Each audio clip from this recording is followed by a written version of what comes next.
Muy bien, seguimos entonces con la entrevista a Juan David Pérez Correas acerca de meteorología. Y la primera pregunta que se nos ocurre entonces para esta segunda parte es ¿qué agencia de predicción meteorológica podemos decir que es la que más acierta y por qué? Bueno, es una pregunta un poquito complicada, ¿no? Porque es difícil saber qué agencia estatal de meteorología acierta más o tiene más eficiencia. Bien, es verdad que sí que podemos hablar de que hay, digamos, dos grandes agencias meteorológicas a nivel mundial que son las que más o menos ofrecen las predicciones meteorológicas más fiables. Por un lado está Met Office, que está en Reino Unido, que es la que se encarga de las predicciones meteorológicas, sobre todo en Europa, aunque también las hace a nivel mundial. Y por otro, en América, en Estados Unidos, está la NOAA, que es la Agencia Nacional de la Atmósfera y del Océano. En general son los dos, digamos, iconos de agencias meteorológicas más grandes a nivel mundial y las que más suelen, digamos, acertar en las predicciones. Pero bueno, también depende de qué predicciones estemos hablando, a corto, a medio, a largo plazo, esto es siempre lo complicado. Pero sí que es verdad que esas dos agencias, Met Office a nivel europeo y la NOAA a nivel americano, pues es la que, bueno, hacen más o menos esas predicciones a nivel mundial. Yo no sabría decirle cuál acierta más o cuál acierta menos. Sí que es verdad que en mi caso, y bueno, a través de mi empresa y tal, que es que trabajamos con esas predicciones meteorológicas, trabajamos más con Met Office, con esas predicciones del Centro Meteorológico Europeo, que con las americanas. Pero bueno, en general siempre tenemos que, digamos, unirlas entre las dos para sacar predicciones meteorológicas un poquito más acertadas. Pero bueno, es complicado saber cuál acierta más y cuál acierta menos. Según mi amigo el psicólogo Juan del Amor Moya y Santos, uno de los dueños de TVSG, me dicen que sos un fenómeno y que nunca le errás. Pero vamos al refranero popular. Y voy a hablar de un pájaro, el grajo, que la verdad que es un pájaro de mal agüero. Pero ahí en el refranero popular nos dice que cuando el grajo vuela abajo, hace un frío del carajo. ¿Qué nos quieren decir con esto? Bueno, es probable que, o al menos lo que se comenta, que bueno, los pájaros y en general y en particular el grajo, bueno, se alimentan de insectos, ¿no? Entonces esos insectos sí que es verdad que cuando tenemos temperaturas cálidas a través de las corrientes térmicas, es decir, las corrientes de aire que van desde el suelo hacia la atmósfera, hacen que los insectos, en su deambular por la atmósfera, vuelen más altos. Por tanto, los pájaros, para poder alimentarse de esos insectos, en este caso el grajo, necesita volar más alto para, digamos, cazarlo y alimentarse. ¿Qué pasa? Y cuando tenemos temperaturas frías no existen tanto esas corrientes térmicas y por tanto los insectos vuelan más bajo. ¿Qué pasa? Que también los pájaros tienen que volar más bajos para cazar esos insectos. Probablemente sea esa una de las causas de que, bueno, cuando se ve volar a los grajos, pues bueno, hace un frío del carajo. Un termohigrógrafo analógico. ¿Qué es y cómo funciona? Bueno, un termohigrógrafo analógico es un aparato que, por ejemplo, allí en Fejín tenemos uno, en el Observatorio Meteorológico, y que se encarga de medir, por un lado, la temperatura, y por otro, por eso de termo, y por otro la humedad relativa, por eso lo de higro. Y lo de grafo es porque no la mide, bueno, sí la mide de forma instantánea, pero no nos dice un número en concreto, sino lo que va haciendo es medirla a lo largo de una semana. Un termohigrógrafo se compone de dos partes. Por un lado está a la izquierda, es la parte en la que se localiza un tambor, una especie de cilindro en el cual se le enrolla todos los lunes, que suele ser cuando se hace el cambio de bandas, una banda de papel en el que salen todos los días de la semana dividido en horas. Ahí va a ser donde se vaya escribiendo en la parte superior la temperatura y en la parte inferior la humedad. Eso es la parte, digamos, la grafo, la que escribe, y que tiene como digamos dos varillas.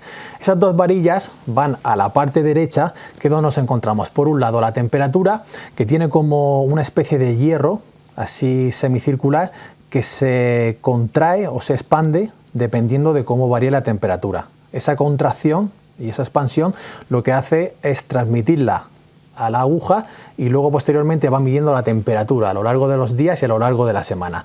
Y luego para medir la humedad se utilizan cabellos humanos, porque sabemos que cuando tenemos alta humedad relativa, sobre todo a las mujeres, en mi caso no tengo tanto pelo, pero sí que es verdad que sobre todo a las mujeres que tienen los cabellos más largos, cuando tenemos humedad y el pelo está estirado, se suele rizar, ¿no? Se suele encoger.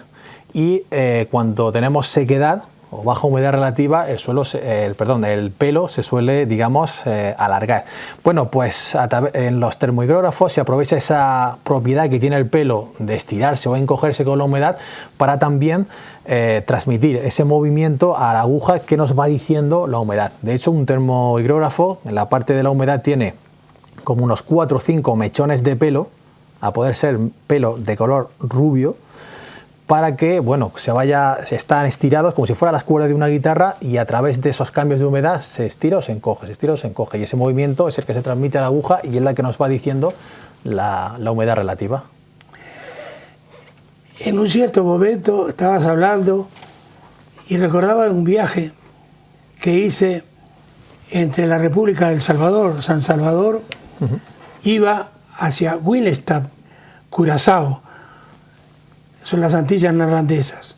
En el medio del viaje, una tormenta, pero tan impresionante que el avión tuvo que aterrizar en Trinidad y Tobago, en Puerto España, porque aquello fue una tormenta eléctrica impresionante que creíamos que no contábamos el cuento. En fin, ¿cuáles son los valores atmosféricos de una tormenta? Bueno, dentro de una tormenta, digamos que en ese relativo pequeño espacio de la atmósfera que ocupa una tormenta en general, hablando de una tormenta más o menos normal, es donde se despliegan, digamos, casi todos los fenómenos meteorológicos. Viento, lluvia, granizo, rayos, en fin. Es un auténtico mare magnum ahí dentro de un espacio reducido de espacio, un espacio muy pequeñito. Los valores atmosféricos dentro de una tormenta, lo que se suelen medir por un lado es la precipitación que deja y sobre todo su intensidad. Normalmente, y lo conocemos aquí en nuestra zona, cuando tenemos una tormenta, en muchas ocasiones llueve de forma torrencial. Eso es la intensidad. Nos interesa saber cuánto se acumula, por ejemplo, 20 litros por metro cuadrado y con qué fuerza llueve. Ya sean 100 litros a la hora, a partir de 60 milímetros a la hora se considera ya lluvia torrencial, en fin. Eso es una de las cosas que nos interesan. También nos interesa saber qué viento deja la tormenta. Hay tormentas que en muchas ocasiones no dejan fuertes rachas de viento, pero en otras ocasiones parece que vamos a salir volando, ¿no? Cuando tenemos esas tormentas. La dirección y la fuerza del viento también nos interesa bastante. Y sobre todo también, y refiriéndonos especialmente a la agricultura, nos interesa saber el granizo. El granizo es uno también de los meteoros, de los valores atmosféricos, ¿no?, que tenemos muy en cuenta en la tormenta, porque la bolsa de granizo de una tormenta se forma en una zona relativamente pequeña y afortunadamente las granizadas no suelen ser muy extensas, al menos en comparación con lo que suele producir una tormenta. Y en general, ya digo, lo que es el granizo, la precipitación, la lluvia y también el viento, pues son los valores más a tener en cuenta en una tormenta, aparte también de los rayos de los truenos, sobre todo de los rayos, especialmente los que caen a tierra, que son los peligrosos, y que también se suelen contabilizar a través de las diferentes redes de detección de rayos.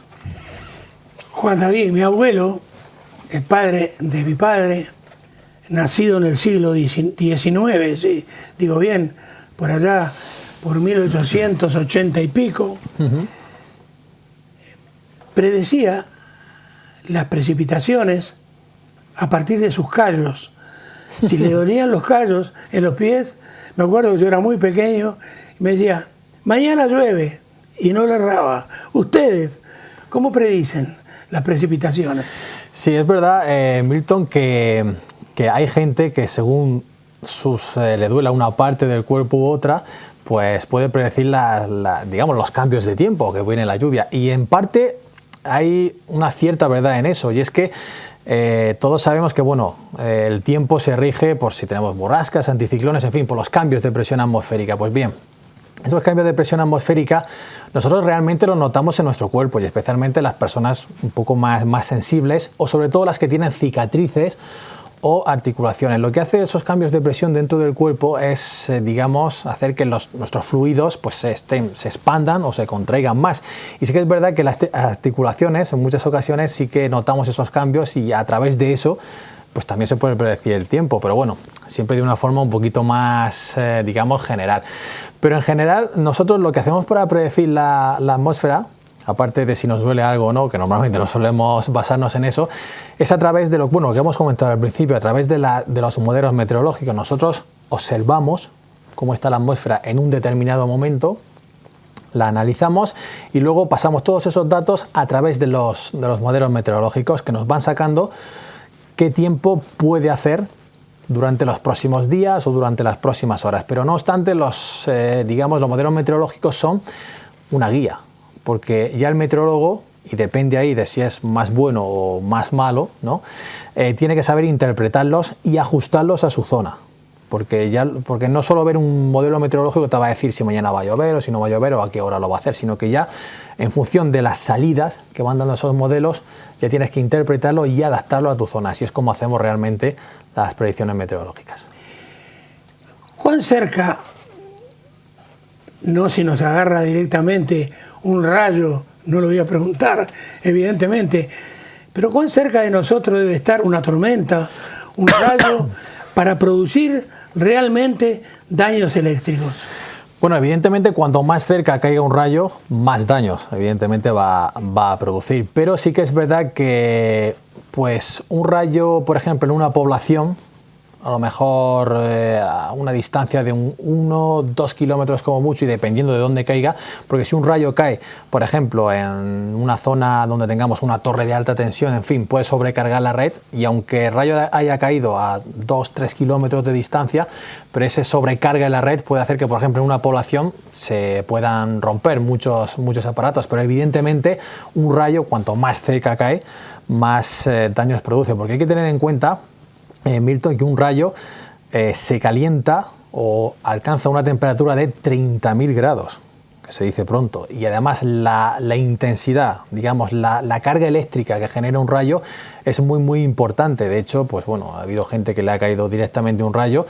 La mayor parte no ha sobrevivido, pero sí que ha habido gente que ha llegado a sobrevivir, siempre y cuando el rayo, que normalmente atraviesa el cuerpo, no pase por ningún órgano, evidentemente, vital. Si afecta algún órgano vital, evidentemente ya caemos, pero si no pasa por ningún órgano vital, podemos sobrevivir. Incluso hay casos de gente que le han llegado a caer hasta 3 rayos, que es ya muy mala suerte. Pero bueno, ha sobrevivido y lo cuenta, porque hay una estadística que nos dice que si consiguiéramos vivir 1000 años, es decir, si un humano consiguiera vivir 1000 años, sería al menos una vez alcanzado por un rayo en esos 1000 años. Esa es la estadística. Pero si te toca en los primeros 80, 90, 100, que es donde más o menos suele vivir un humano, pues es mala suerte. Pero bueno, si consideramos vivir 1000 años, al menos una vez seríamos alcanzados por un rayo. Pero bueno, refiriéndonos a la pregunta, sí, cuando más cerca, evidentemente, más daños deja un rayo. Es que un rayo es mucha potencia. Un forense está trabajando en un caso, por ejemplo, digamos, de un homicidio. Entonces quiere saber, porque ese homicidio se dio el 3 de septiembre del año 2013. Y él quiere saber qué pasó ese día, qué temperatura hubo ese día. ¿Cómo descubren ustedes, si llevan ficheros, qué es lo que llevan para descubrir qué pasó ese día? Porque ese forense está ayudando a un criminólogo para resolver un caso, y le es importante el saberlo. ¿Cómo lo descubren ustedes? Bueno, en general en meteorología, y lo que hemos comentado al principio, que vamos observando la temperatura, la humedad, el viento, todos esos datos evidentemente no se pierden, todos esos datos se apuntan, se anotan, y todos esos datos van generando con el paso de los años un archivo.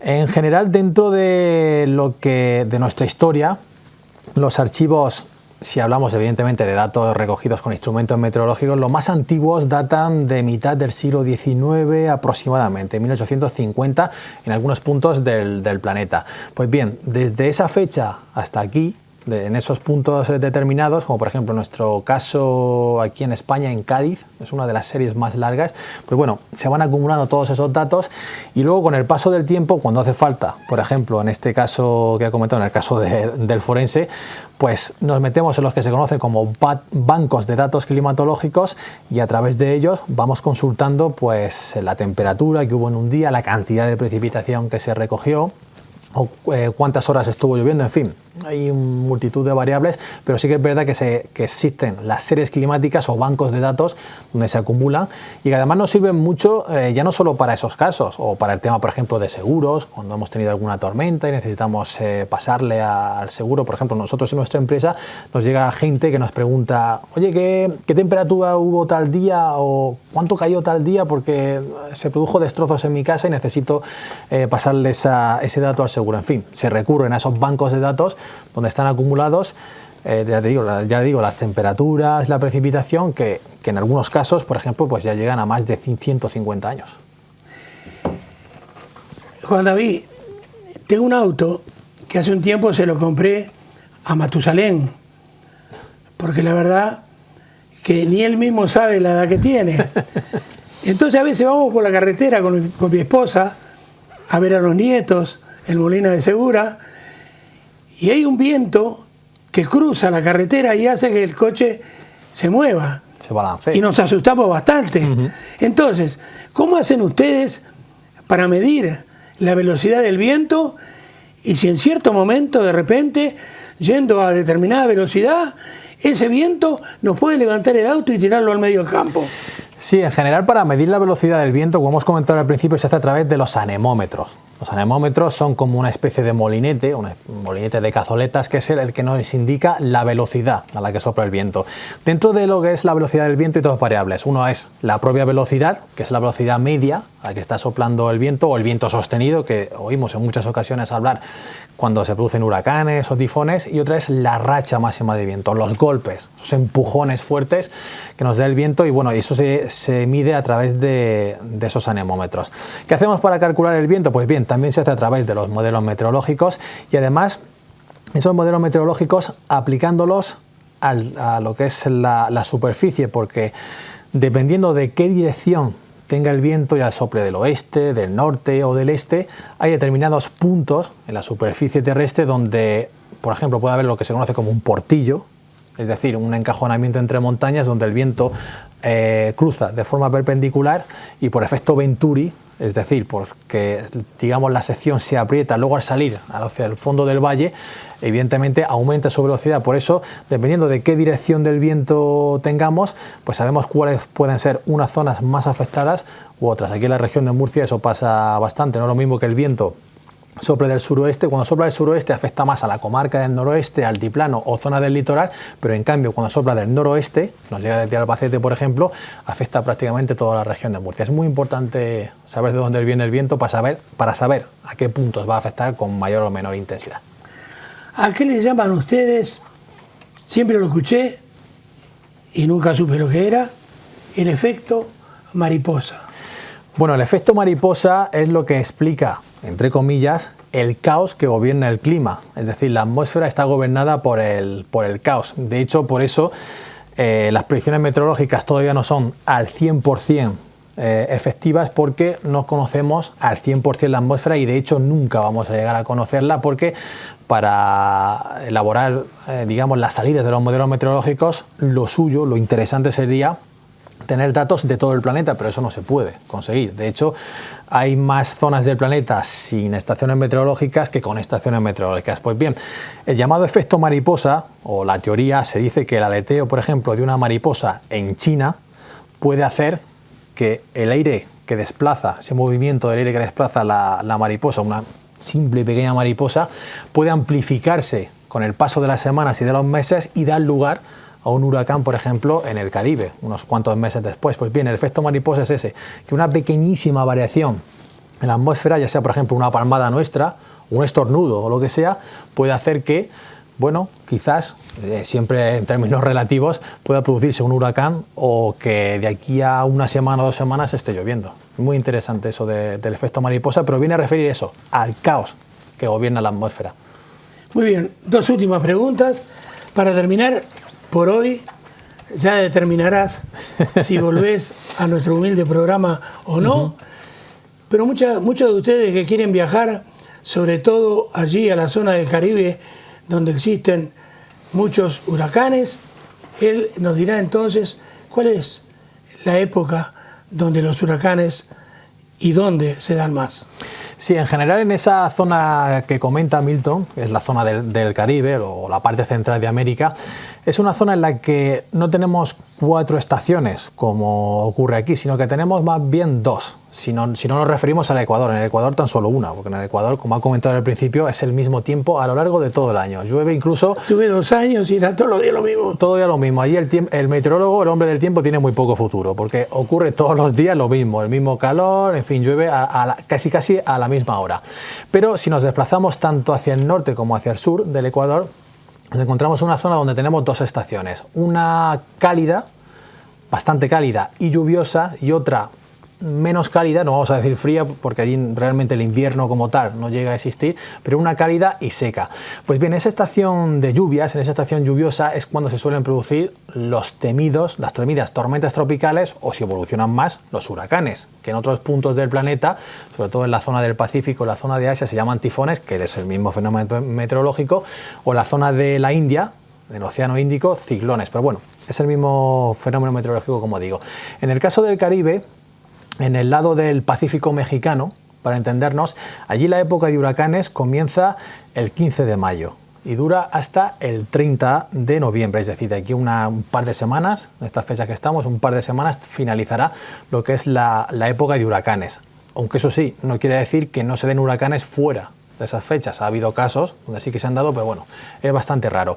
Eso en cuanto al Pacífico mexicano, porque en cuanto a lo que es el Atlántico, el Caribe y el Atlántico, allí la temporada de huracanes empieza el 1 de junio y finaliza el 30 de noviembre. Pero dentro además de esa estación de huracanes, sobre todo los meses de agosto y especialmente septiembre y octubre, suelen ser la época del año más proclive a que se formen esas tormentas tropicales y esos huracanes. Por tanto, normalmente si se viaja a esa zona del Caribe, se suele hacer durante, digamos, nuestro invierno, el invierno aquí en nuestra zona, que para ellos sería la época un poquito menos cálida y seca, en la que normalmente no se producen los huracanes. En nuestro verano y sobre todo en nuestro otoño, allí es cuando más huracanes se suelen dar.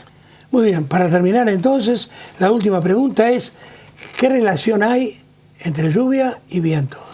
Bueno, siempre hay una especie de mito, que también tiene parte de realidad, de que cuando hace mucho viento no llueve, pero también es verdad que hemos visto en muchas ocasiones cómo llueve con bastante viento. En el caso de nuestra zona sí que es verdad que el viento es determinante para el tema de las precipitaciones. No es lo mismo un viento que venga del Mediterráneo, húmedo y templado, que un viento que venga de poniente, que ya a nosotros, a gran parte de España sí que le deja precipitaciones, pero a nosotros nos deja ya pues nubes y, digamos, precipitaciones muy escasas. Es lo que nuestros mayores les suelen decir el tiempo de arriba, ¿no? Ese que viene de la zona de montaña. Pero es que es verdad que el tiempo es determinante, el viento es determinante a la hora de la lluvia, porque el viento lo que nos trae es, dependiendo de la zona de donde venga, más humedad o menos humedad. En el caso de ese viento de levante, que es el que a nosotros más nos interesa y el que menos se da a la hora de dejar precipitaciones, pues eso, al desplazarse sobre el mar Mediterráneo, nosotros nos llega con más humedad, condensan las nubes en las montañas y a nosotros nos dejan esas precipitaciones. Por tanto, viento y lluvia pues tienen desde luego bastante relación. Muy bien, muchísimas gracias una vez más por haberte molestado en venir a esta preciosa Moratalla a grabar con nosotros. Ninguna molestia, un placer. Entonces, cuando tú quieras, tienes las puertas abiertas para volver a nuestro programa, porque nos han quedado inclusive muchísimas preguntas en el tintero. Sí, porque además, sí, meteorología, climatología, tiene muchísimo de lo que hablar y bueno, sin problemas, aquí estaremos de nuevo cuando haga falta. Muchísimas gracias. A ustedes. Y a ustedes, decirles, enseñarles lo que nosotros decimos en nuestro país acerca de la meteorología. Sapos cantando, buen tiempo barruntando. Hasta la semana que viene.